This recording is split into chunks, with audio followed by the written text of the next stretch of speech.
आज ही Doubtnut app download करें। Doubtnut पर होगा अब आपके सभी मैथ्स, केमिस्ट्री, फिजिक्स और बायोलॉजी डाउट्स का सफाया। बस अपने क्वेश्चन की फोटो खींचो, उसे क्रॉप करो और तुरंत वीडियो सोल्यूशन पाओ। Download now. हेलो फ्रेंड्स, आज हमारा नया चैप्टर स्टार्ट हो रहा है, that is bill of exchange. Bill of exchange क्या होता है? कोई ऐसा बिल होता है जिसको एक्सचेंज कर लेते हैं?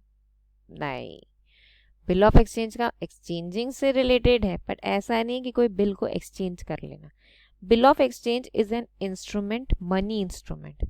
इससे मनी एक्सचेंज होता है, बिल एक्सचेंज नहीं होता। Instrument in which money is exchanged, instrument related to money, in money exchange. पहले क्या होता था गुड्स के सिस्टम में, जब हम अर्लियर पीरियड में देखें, जो अर्लियर एरा था, उस एरा में जब गुड्स एक्सचेंज होते थे तब बार्टर सिस्टम था। सो बार्टर सिस्टम में क्या होता था, गुड्स के बदले गुड्स, यहाँ पे गुड्स के बदले गुड्स दिए जाते थे, दैट इज बार्टर। क्योंकि तब मनी की कोई वैल्यू नहीं थी, हमें मनी का मतलब नहीं पता था, ठीक है, but that system was used. ये उनका था कि गुड्स के बदले गुड्स। फिर उसके बाद थोड़े टाइम पर जब हमारे पास कॉइन्स आने लगे, एक टाइम के बाद आफ्टर सम, मतलब हमारा मिडिल एज में, हमने हुंडी सिस्टम अप्लाई की। मिडिल एरा में हुंडी का मतलब होता है कि आज मैंने बोला कि मेरे पास जो पैसे में हवाला, हवाला आज के डेट में जो वर्ड होता है वो हिंदी में मैं समझाऊं तो हवाला। हवाला का वर्ड, आप लोग ने ये वर्ड बहुत सुना होगा, हमने कई बार देखा है, हमारे पेरेंट्स भी यूज़ करते हैं जब वो बिजनेस करते हैं। हवाला मतलब मुझे किसी एक पार्टी को नागपुर में पेमेंट देना है, मैंने अपने किसी एक ट्रस्टवर्दी इंसान को बोला कि तुम मेरी तरफ से उन्हें हवाला कर दो, इतना का पेमेंट कर दो। That is hawala, that is exchange of money.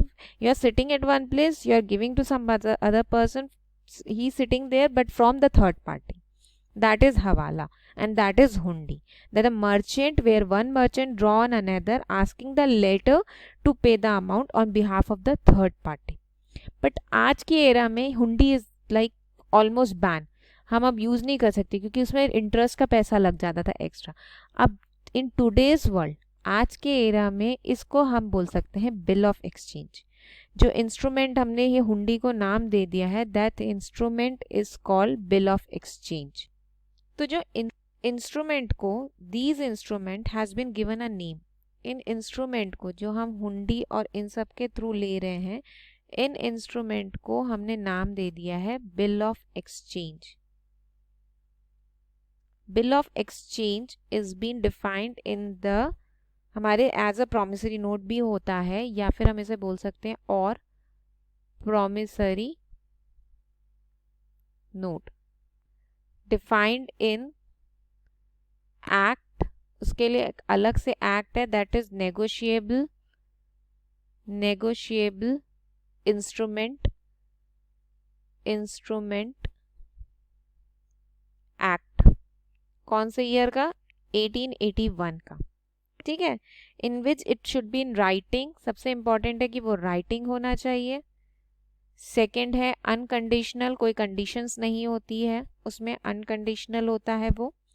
And directed by, मतलब इसमें दो party, signed by maker, signed by maker, and drawn on some, drawee होना चाहिए, ठीक है, ये ध्यान रखना।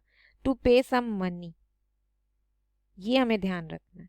सो bill of exchange is basically nothing but an instrument for transferring money from one person to another. तो यहाँ पे हमारा कंप्लीट होता है बिल ऑफ एक्सचेंज का मीनिंग। Thank you.